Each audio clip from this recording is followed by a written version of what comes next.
But so when did you first like know of Yams in order for you to even Facebook message him? Like at what point did you become aware of who he was and what he was doing?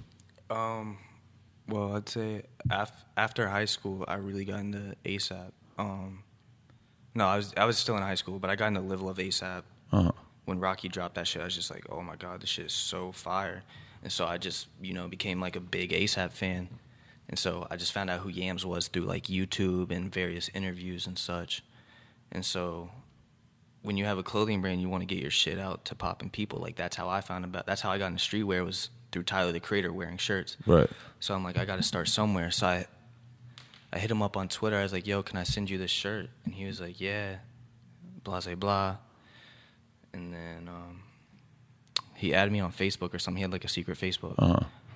And so I was just like, wow, this is cool. That's crazy. So just have the secret Facebook, because I never knew about that. I was on Yams like real early on before Rocky came out and shit from his Tumblr. Yeah. But I never knew about the secret Facebook. Yeah, it was just his like a personal Facebook, but right. He wouldn't let like fans add him and shit. So it was just like, it was cool to me. And so you have talks with him here and there? No. Before you even met, so that message that you Just posted the on Twitter, that was the first message to him? Yeah. And why do you think he gave you a chance? Like, what do you think he saw in you that because being a celebrity or being somebody that's really that busy, to let some kid come and intern for you, I mean, that's a big decision because you don't know if they're going to be weird or annoying or whatever. Yeah. To be honest, I don't know. I was just like, I was really committed, and this is back in the day before, like, every single person is popping. It was just, I don't know. But so I was just like, yo, I will literally quit my job, quit college, and move to New York in a week. Like, I got a car, I got a camera. He was just with it. And when you said that, were you nervous? Like, oh, I'm going to have to actually live up to my end of the bargain and actually do this shit? Yes. Yeah. But he agreed. And so the next day I walked into my job and I quit. Right. Yeah. And so then you moved to New York, and where are you staying at this point? Like, how are you actually like going to get by?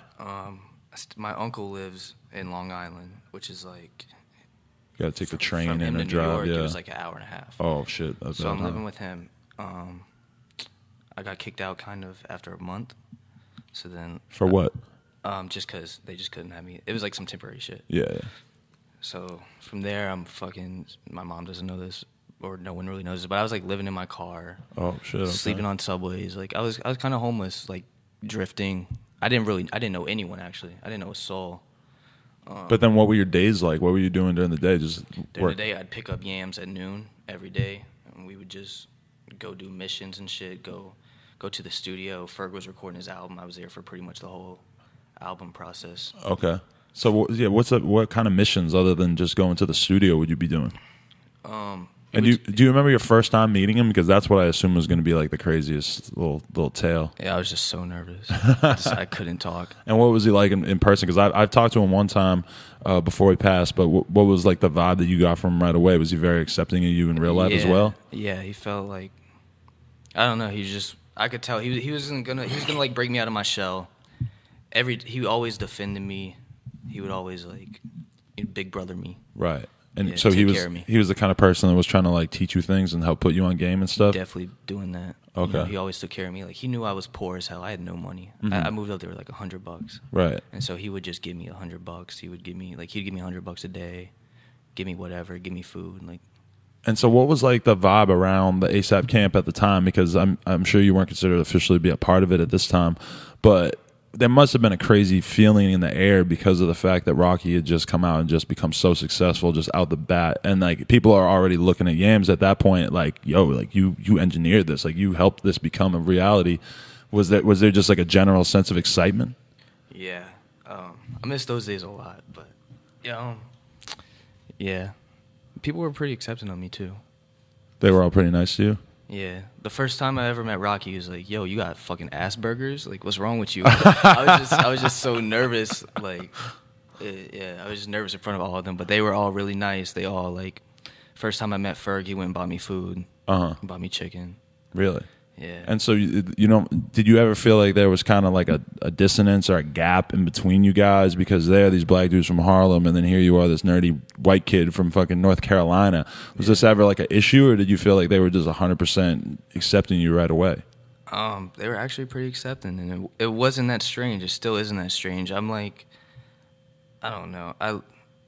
I don't know. Like, I just really know the culture, and like I lived in the hood like when I was poor, so it's like it wasn't something new to me to like be around people like this. I'm not like some nerdy kid from the suburbs who like if someone pulls a gun out, I'm not just gonna like like Grab it out of their hand like Antoine Dixon. I'm not gonna shout to Antoine Dixon. I'm not just like I don't know. I'm not some Caucasian cracker type like. Yeah. So it wasn't like we were really accepting. Like it wasn't like I didn't fit in. Mm-hmm. You ever like hanging out with your black friends and they do this? Like I've had a bunch of my friends. I'll notice them do this. They'll be like, "Yeah, I'm coming over. I'm with my friend Adam. He white. He cool though." All the time.